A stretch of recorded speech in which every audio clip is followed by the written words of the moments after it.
بہت زندگی میں کام آئے گا ان مبارک گھڑیوں کے حوالے سے. ایک عمل دیتا ہوں اور اس سے بہت فائدہ ہوگا. وہ عمل یہ ہے کہ آپ 2 تسبیح سورۃ فاتحہ کی پڑھیں اول آخر 3 دفعہ درود شریف, اور سورۃ فاتحہ کی 2 تسبیح پڑھ کے اور اس کا ہدیہ حضور کے گھرانے کو ہدیہ کریں. اور اگر چاہیں تو 2 تسبیح سورۃ اخلاص کی پڑھ لیں, 2 تسبیح سورۃ اخلاص کی, اور اس کا ثواب حضور کے گھرانے کو ہدیہ کریں. اور یہ سورۃ اخلاص کا پڑھا ہوا ہدیہ اللہ کی رحمت سے نوروں میں, برکتوں میں اور اللہ کی رحمتوں میں پہنچتا ہے 100%.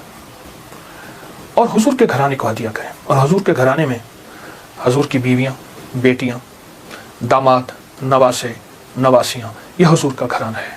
اور اس حضور کے گھرانے میں یہ حسینی قافلہ بھی حضور کا گھرانہ ہے. ان کو ہدیہ کریں حضور کے گھرانے کو, اور جو مراد مانگے اللہ عطا کرتا ہے. اور یہ مسلسل عمل کرتے رہیں. آپ دن کے کسی وقت صبح شام 2 تسبیح سورۃ اخلاص پڑھ لیں, ہر دفعہ بسم اللہ الرحمن الرحیم 7 پڑھیں, اور اول آخر درود پاک پڑھیں, اور پھر یہ تسبیح آپ ان کی خدمت میں ہدیہ کر دیں. آپ کا کوئی مسئلہ ہے, آپ کی کوئی مشکل ہے, آپ کی کوئی پریشانی اور ناممکن ہے, اس مسئلے, مشکل اور پریشانی میں یقیناً آپ کے لیے خیر کی, برکتوں کی اور رحمتوں کی اور خوشیاں خوشحالوں کی راہیں کھلیں گی. بے اولاد ہیں, بے گھر ہیں, بے در ہیں, درد مند ہیں, مریض ہیں, کوئی افاقہ نہیں ہو رہا, جادو, جنات, اثرات, بندشیں, ناکامیاں, مشکلات, راستے بند ہیں, کوئی زندگی کی مشکل ہے جہاں آپ کہتے ہیں کہ بس ہم ٹھہر گئے ہیں اور اس کا حل صرف موت ہے, اس کے علاوہ کوئی راستہ نہیں, تو آپ بہت زیادہ حیرت انگیز یہ وظیفہ اور بہت حیرت انگیز یہ تجربہ پائیں گے, اور اس کی برکات پائیں گے. چند دن, چند ہفتے زندگی میں اس کو شامل کریں. میرا تو مشورہ تھا کہ ساری زندگی اس کو اپنی زندگی میں شامل کر لیں. ساری زندگی اس کو اپنی زندگی میں شامل کر لیں. آپ گمان نہیں کر سکتے کہ آپ کو اس کا نتیجہ, اس کا رزلٹ کیا ملے گا. گمان نہیں کر سکتے, آپ سوچ نہیں سکتے اس کی خیریں آپ کو کیا ملیں گے, اس کی برکتیں آپ کو کیا ملیں گی. میرے پاس اتنے تنگ دست اور پریشان لوگ آئے جو زندگی کی بازیاں ہار چکے تھے اور جو خدا نہ خواستہ خودکشی کا سوچتے تھے اور برے برے خیال آتے تھے. میں نے انہیں کہا کہ 2 تسبیح صبح 2 تسبیح شام پڑھ لو. اگر صبح شام پڑھ لیں تاثیر بڑھ جائے گی. اور ہاں, ایک چیز اور بھی عرض کروں گا اس شہادت حسین کی نسبت سے, قافلہ حسینی کی برکات کی نسبت سے ایک چیز اور بھی عرض کروں گا. اگر یہی سارا دن پڑھتے رہیں یعنی 2 تسبیح صبح شام پڑھ لیں اور سارا دن اس کے علاوہ کھلا پڑھتے رہیں تو اس سے ایک فائدہ اور ہوگا, اور وہ فائدہ یہ ہوگا آپ کو, اور حیرت انگیز فائدہ ہوگا کہ آپ کی تاثیر زیادہ ہوگی, مسائل جلد حل ہوں گے, مشکلیں دور ہوں گی, پریشانیاں دور ہوں گی, اور آپ کو زندگی میں خیر کے موقع زیادہ ملیں گے, ترقیاں اور کامیابیاں بڑھ چڑھ کے ملیں گی. ان ہستیوں نے اللہ سے مانگنا سکھایا ہے, اللہ سے لینا سکھایا ہے, اور اللہ کے خزانے بھرے ہوئے ہیں. ان ہستیوں نے وہ زندگی کا سفر سکھایا ہے. عاشورہ کا ڈھل جانا, سہرا کا وہ مر جانا, اصغر تیرے سینے میں برچھی کا اتر جانا, یہ کہانیاں سچی ہیں. یہ سبق دے کے انہوں نے اللہ کے ساتھ جڑنا سکھایا ہے, اللہ کے ساتھ جڑنا سکھایا ہے. اور وہ ایک پیغام دے کر گئے ہیں کہ خیال کرنا گردش ایام جو بھی آئے, عروج ہو یا زوال ہو, موسم موافق ہو یا نہ موافق ہو, زندگی کے سفر میں اللہ کو نہیں چھوڑنا, اور اس کے راستے نہیں چھوڑنے, اور اس کی سچی راہیں نہیں چھوڑنی, اور وہ سچی منزل نہیں چھوڑنی. روایات میں آتا ہے کہ جس دن واقعہ کربلا ہوا ہے اس دن 3 گھنٹے دعا مانگی حضرت امام حسین. 3 گھنٹے دعا مانگی. کس سے مانگی, کس سے مانگا, کس کو چاہا؟ مانگنا ہے, رونا ہے, گڑ گڑانا ہے.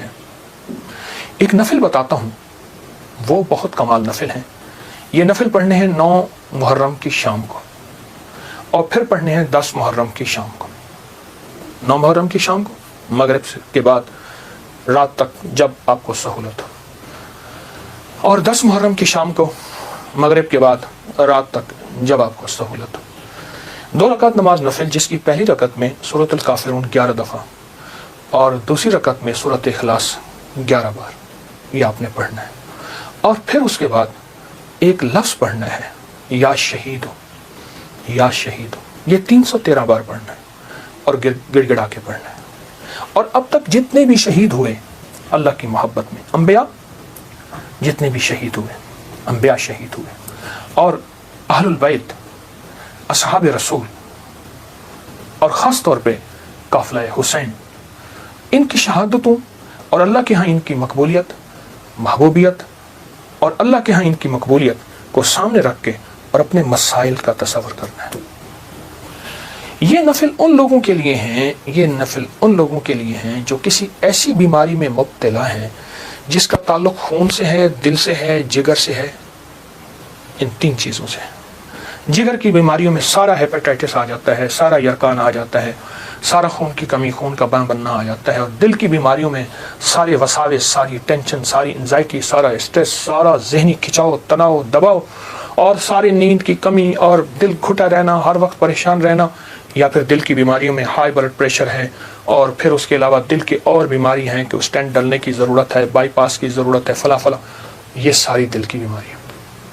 اور خون کی بیماریوں میں جلدی بیماریاں، سکن کی بیماریاں، خون گاڑھا ہے، کولیسٹرول ہے، یوریا ہے، اس میں یورک ایسڈ ہے، یہ میں سمجھتا ہوں کہ جسم کی بیماریاں ہی یہی ہیں جتنے میں نے تذکرے کیے ہیں۔ یا شہیدو، یا شہیدو پڑھیں گے اور ڈوب کے پڑھیں گے 313 دفعہ، سال میں 2 دن ہے سارے۔ اولیاء سے یہ بات ثابت ہے، جو عمل بتاتا ہوں میرے عمل کے ساتھ سند ہوتی ہے، حوالے ہوتے ہیں۔ کوشش ہے، دعویٰ نہیں کرتا کہ میرے ہر عمل کے ساتھ سند ہو، ثبوت ہوں، حوالے ہوں، بغیر حوالوں کے نہیں۔ تو یہ بڑی بڑی اولیاء ہستیوں سے ثابت ہے، اور صدیوں سے یہ سعادت چلی آ رہی ہے۔ اگر آپ یہ عمل کر لیں تو اس عمل سے بہت حیرت انگیز رزلٹ، نتیجے، خیریں اور برکتیں ملیں گی۔ بس صرف 2 دن کا عمل ہے، اور میرا تو مشورہ ہے اس عمل کو پھیلائیں۔ 2 نفل، پہلی رکعت میں سورۃ الکافرون، دوسری میں اخلاص، سلام کے بعد اول آخر 3 دفعہ درود شریف، اور 313 دفعہ یا شہید۔ اب میری طرف توجہ سے دیکھیں کہ یا شہید پڑھنا کیسے ہے۔ ہر دانے کے اوپر ڈوب کے پڑھنا ہے، گڑ گڑا کے پڑھنا ہے، یا شہید ہو۔ اور انبیاء کی شہادت، سارے انبیاء کی شہادت، اور میرے حضور کے صحابہ کے غزوات کی شہادتیں، جتنے غزوات ہوئے ان سب کی شہادتیں، اور آل رسول کی شہادتیں، اور اس کے بعد جتنے بھی اولیاء، صلحاء، اور جتنے بھی اللہ کی راہوں میں شہید ہونے والے، ان کی شہادتیں۔ فرمایا قیامت کا دن ہوگا، شہید کے ہاتھ پہ اس کا سر ہوگا اور اس سے خون ٹپک رہا ہوگا، اور اللہ جل شانہ پوچھیں گے میرے بندے تو کیا لایا؟ تو وہ سر کے اوپر جو زبان ہوگی وہ بولے گی کہ یا اللہ یہ قربانی لایا ہوں، اور تیری راہوں کے اوپر اور تیرے راستوں میں، میری زندگی میں سب سے قیمتی چیز میری جان تھی، میں نے تیری راہوں میں دے دی۔ اللہ فرمائیں گے فرشتوں کیا تم گواہ ہو؟ میں ہاں یا اللہ ہم گواہ ہیں۔ فرمایا تم سچ کہتے ہو، لے جاؤ، اور جنت کے سارے دروازے پکاریں گے آپ ہماری طرف آئیں، آپ ہمارے پاس آئیں، اور فرمایا وہ مہکتے چہکتے جنت میں داخل ہوں گے۔ شہداء کی اللہ کے ہاں بہت قیمت ہے، شہداء کی قیمت ہے۔ تو آپ جب یہ عمل کریں گے، اس عمل کے ساتھ ایک حیرت انگیز برکتیں ان کی مل جائیں گی، سعادتیں مل جائیں گی۔ اور میں بعض شہداء ایسے ہیں جو قیامت کے دن اکیلے نہیں جائیں گے، وہ ساتھ لے کے جائیں گے۔ حاجی سفارش کرے گا، حدیث میں آتا ہے، مفہوم ہے۔ حافظ قرآن عامل بعامل سفارش کرے گا، آقا کا فرمان ہے صلی اللہ تعالی علیہ وسلم کا، اور شہید سفارش کرے گا، اور بھی بہت سے لوگ سفارش کریں گے۔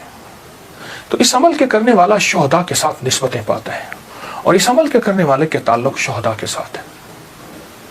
اس عمل کو ضرور کیجیے گا، اور زندگی کی ترتیب بنا لیں 9 اور 10 محرم کو اس عمل کو کبھی نہ بھولیے۔ سحری کا ایسا وقت جس وقت لوگ کھا رہے ہیں، کھانا کھاتے ہوئے پہلے نفل پڑھنے دعائیں قبول ہوتی ہیں۔ اور جب آپ پریشان ہوں اور آپ کو کسی سٹینڈ پہ کھڑے ہیں، ٹیکسی نہیں مل رہی، گاڑی نہیں مل رہی، جہاز نہیں مل رہا، اور آپ بے چین ہیں، آپ کو سخت بھوک لگی ہے، سخت بے چین ہے، اس وقت صبر کریں، دل میں دعا مانگیں، قبول ہوتی ہے۔ قبول نہیں ہو رہی، سوچیں دینے والے کی کمی نہیں، میرے لینے میں کمی ہے۔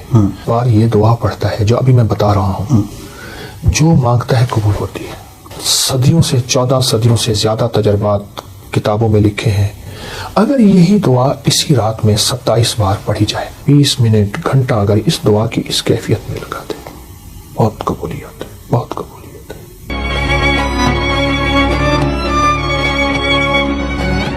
اذان کے بعد دعا قبول ہوتی ہے. اذان اور اقامت کے درمیان جو وقت ہے، اذان اور اقامت کے درمیان جو وقت ہے، یعنی اقامت سے مراد اذان ہوئی، جماعت کھڑی ہوئی، اس وقت جو دعا قبول ہوتی ہے. اقامت جب ہو ہوتی ہے اور اس وقت قد قامت الصلاۃ پڑھیں، دل ہی دل میں مانگے، دعائیں قبول ہوتی ہیں. فرض نماز کے بعد دعا قبول ہوتی ہے. سحری کا ایسا وقت جس وقت لوگ کھا رہے ہیں، کھانا کھاتے ہوئے پہلے نفل پڑھنے، دعائیں قبول ہوتی ہیں. اور افطاری کے وقت ایک دعاؤں قبول ہوتی ہے، لیکن عمل بھی بتاؤں گا. سورۃ مائدہ کی ایک آیت ہے، اللہم ربنا انزل علینا مائدۃ من السماء تکون لنا عیدا لاولنا وآخرنا وآیۃ منک وارزقنا وانت خیر الرازقین. جو یہ آیت 11 دفعہ پڑھے گا دعائیں قبول ہوں گی. سبحان اللہ. والدین کی دعائیں قبول ہوتی ہیں. کسی مستر بے چین کی دعا قبول ہوتی ہے. اور جب آپ پریشان ہوں اور آپ کو کسی سٹینڈ پہ کھڑے ہیں، ٹیکسی نہیں مل رہی، گاڑی نہیں مل رہی، جہاز نہیں مل رہا، اور آپ بے چین ہیں، آپ کو سخت بھوک لگی ہے، سخت بے چین ہے، اس وقت صبر کریں، دل میں دعا مانگیں، قبول ہوتی ہے. کیونکہ مستر بے چین کی دعا قبول ہوتی ہے. سبحان اللہ. اور آپ اگر سمجھتے ہیں کہ ہماری دعائیں قبول نہیں ہو رہی، سوچیں دینے والے کی کمی نہیں، میرے لینے میں کمی ہے. میری کہاں کمی ہے؟ کوئی ایسا گناہ ہے جو میں نہیں چھوڑ رہا، جس کی نحوست مجھے دعاؤں کے سامنے آ کے کھڑی ہو جاتی ہے. کسی کی بد دعا ہے، کسی کی تکلیف ہے، کسی کا ایسا نظام ہے جو میری دعاؤں میں مجھے تکلیف دے رہا ہے، اور میری کوئی خطا ہے. اس لیے فرمایا، میرے حضور فرماتے تھے، میں 70 بار روزانہ استغفار کرتا ہوں. معصوم پاک نبی وہ کہتے ہیں میں توبہ کرتا ہوں. تو ہمیں بھی تو استغفار کرنا چاہیے. اے اللہ میری گزشتہ زندگی، اے اللہ میری پہلی زندگی، اے اللہ کیا پتہ میری دادا پر دادا میں ایسا آیا تھا جس نے کسی کو ذلیل کیا، تنگ کیا، مال کھایا، اس کا رزق کھایا، اور اس کی جھولیاں اٹھا کے آہیں تھیں اور وہ آہیں میرا پیچھا کر رہی ہیں. اللہ میں تو وہ ساری توبہ مانگتا ہوں، ساری توبہ کرتا ہوں، سارا استغفار کرتا ہوں. یہ چیزیں ہیں، جب بندہ یہ کرتا ہے پھر دعائیں قبولیت کی سامنے آنکھوں سے دیکھتا ہے. تو ان چیزوں کا بھی تو خیال ضروری ہے. توبہ کا ذکر ہو رہا ہے، توبہ کی رات 15 شعبان معظم جو ہے وہ آ رہی ہے، اور شخص جو اس رات گریہ زاری کرتا ہے، توبہ کرتا ہے، اس رات کے وہ خاص وظائف عنایت کرنا چاہیں. حدیث میں آتا ہے کہ جو بندہ 27 بار یہ دعا پڑھتا ہے جو ابھی میں بتا رہا ہوں، جو مانگتا ہے قبول ہوتی ہے. مجھے کئی لوگوں نے بتایا، میرے پاس کئی تجربات ہیں. اچھا، صدیوں سے 14 صدیوں سے زیادہ تجربات کتابوں میں لکھے ہیں. اگر یہی دعا اسی رات میں 27 بار پڑھی جائے اور گڑ گڑا کے پڑھی جائے، اللہم اغفر لی ولوالدی وللمؤمنین والمؤمنات والمسلمین والمسلمات الاحیاء منہم والاموات. ایک روایت میں پہلے الفاظ ہیں، ایک میں ساتھ یہ بھی جمع ہے، دونوں پڑھ لیں. جو 27 بار اس کو گڑ گڑا کے پڑھے، ڈوب کے پڑھے، پھر دعا مانگے. طریقہ میں بتاتا ہوں. اور پھر اس کے بعد 27 بار پڑھے، پھر دعا مانگتا رہے، پھر 27 بار پڑھے. کوئی آدھا گھنٹہ، 20 منٹ، گھنٹہ اگر اس دعا کی اس کیفیت میں لگا دے، بہت قبولیت ہے، بہت قبولیت ہے. یہ دعا، یہاں تک میرے آقا کا فرمان ہے، میرے حضور کا فرمان ہے کہ جو یہ پڑھتا ہے اللہ اس کو اتنی مقبولیت دیتا ہے کہ اس کے ذریعے سے اللہ مخلوق کو رزق دیتا ہے، اور اس کے ذریعے سے اللہ مخلوق کی دعائیں قبول کرتا ہے. اور یہاں تک فرمایا کہ اللہ اس کے ذریعے سے اتنا ہوگا کہ اللہ اس دعا کی برکت سے اس کو مستجاب الدعوات بنا دیتا ہے. اور مستجاب الدعوات وہ لوگ ہوتے ہیں جو ہاتھ اٹھائیں یا نہ بھی اٹھائیں، اس کریم سے عرض کریں